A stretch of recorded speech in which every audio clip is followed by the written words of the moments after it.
So now we come to this first, well, we can come to the first Civil War, the second Civil War. First Civil War, I mean, I wasn't there, but I could see some of the impacts. And of course, you had different areas of Nuer land were different effects, but the East was very much impacted, shall we say, by that war, more so than the West altogether. Why?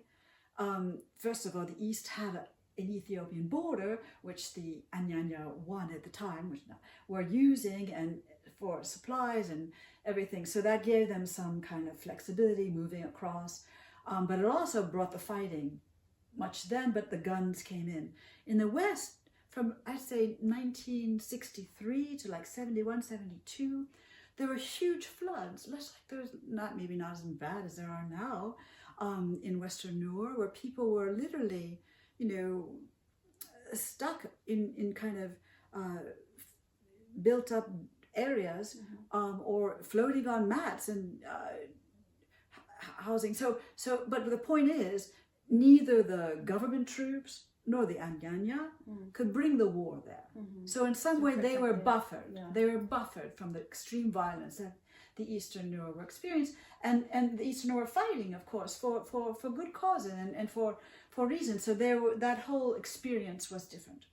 So in the East, you had a situation where, of course, what happens, that war wasn't as brutal as the Second Civil War.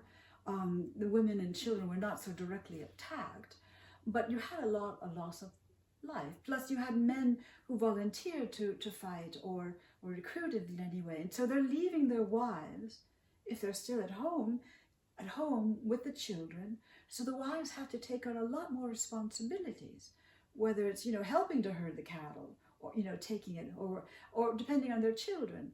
So women took on a great deal of many more responsibilities. And this pattern, of course, we could almost, skip to the Second Civil War, because that one even created more deaths and more orphans, because women were also killed, and a lot of the children had to be, it was just a much worse war on its impact on the communities and the forced displacement and the oil and all of that. So, but what happened again, women had to step up, and they had to do more of men's work as well as the work they had on themselves. But in response to both wars, and the women were also feeding the, SPLM and the SPLM and spin-offs. They were voluntarily and involuntarily, handing over a lot of resources that they had created. But one of the sad and sorrowful things, which I really, I think we need to think deeply about, is when, let's say, go to the Second Civil War, when that war ended, women had been very active in supporting the troops and in maintaining the children and maintaining the fields, and yet their contribution to what became the independence of South Sudan, no matter, not just Nuer, all over, was belittled or neglected or not recognized. It was all a glorification of the men with the guns, who did this. And that, I think, was a grave injustice.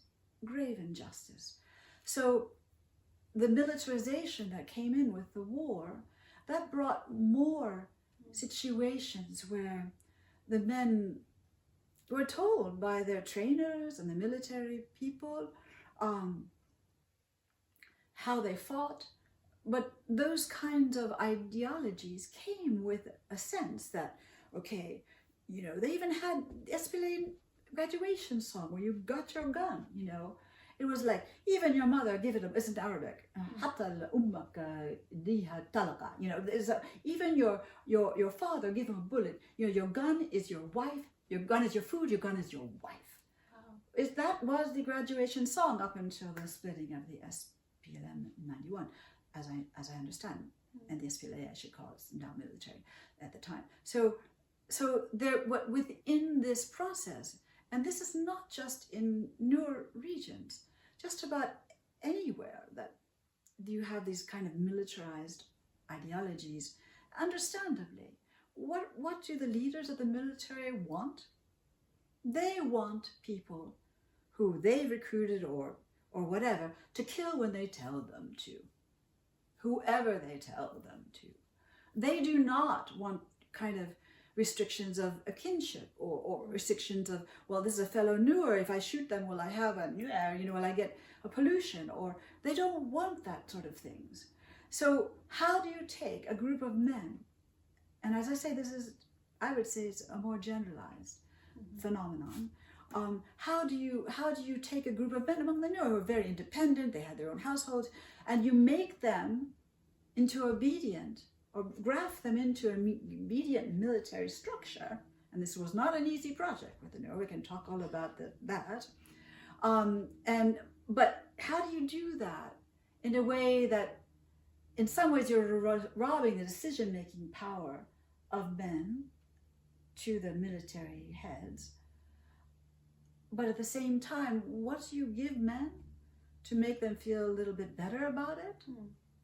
You tell them, well, indirectly, you may be giving up some power of a decision-making to us, but you are a man, and a man in this way greater than a woman, and they don't have guns. Did you know what, in the first SPLA movement, there was a group of women who were trained together to use guns, and I met some of these really amazing women, and they went through the training and they had guns, and I forget the name of this, but it wasn't a very big group.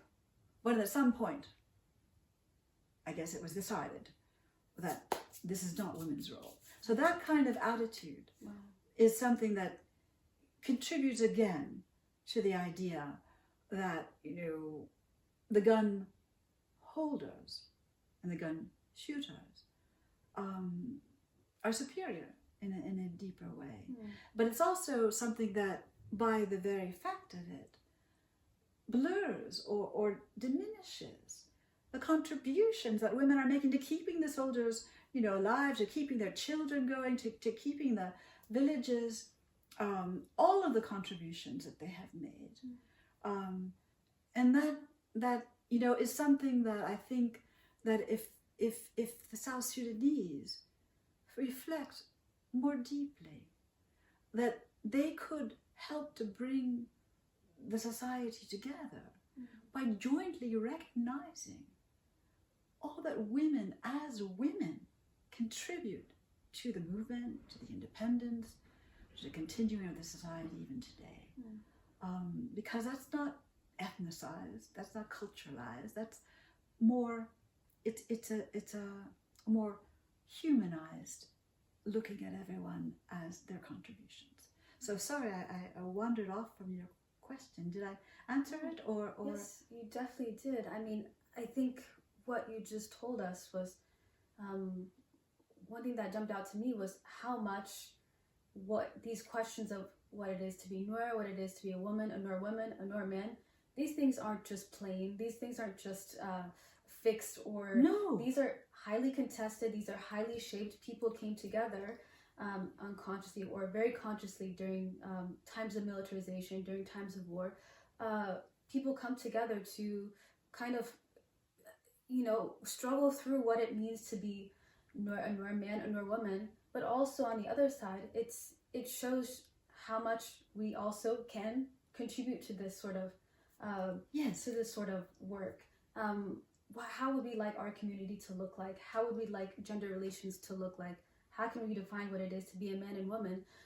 And also another gender, a non-binary Nuer person. So it's I mean, this sort of work is incredibly important, and thank you so much for this history.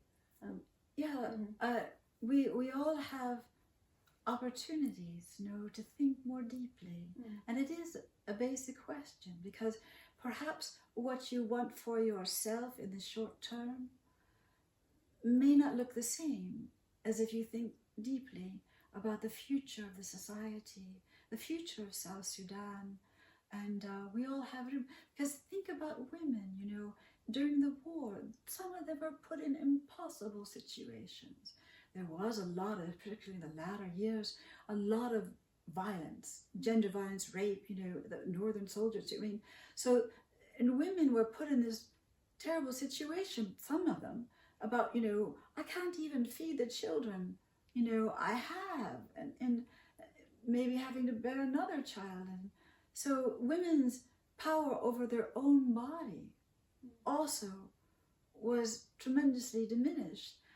And for me, forgive my for saying this, but there's no way I can see that diminishment of woman's ability to control her own body as something that is necessary for men to feel responsible, and it's not something that contributes to any sense of superiority by men in a positive way for the future of the society. That's how I would put it. Right.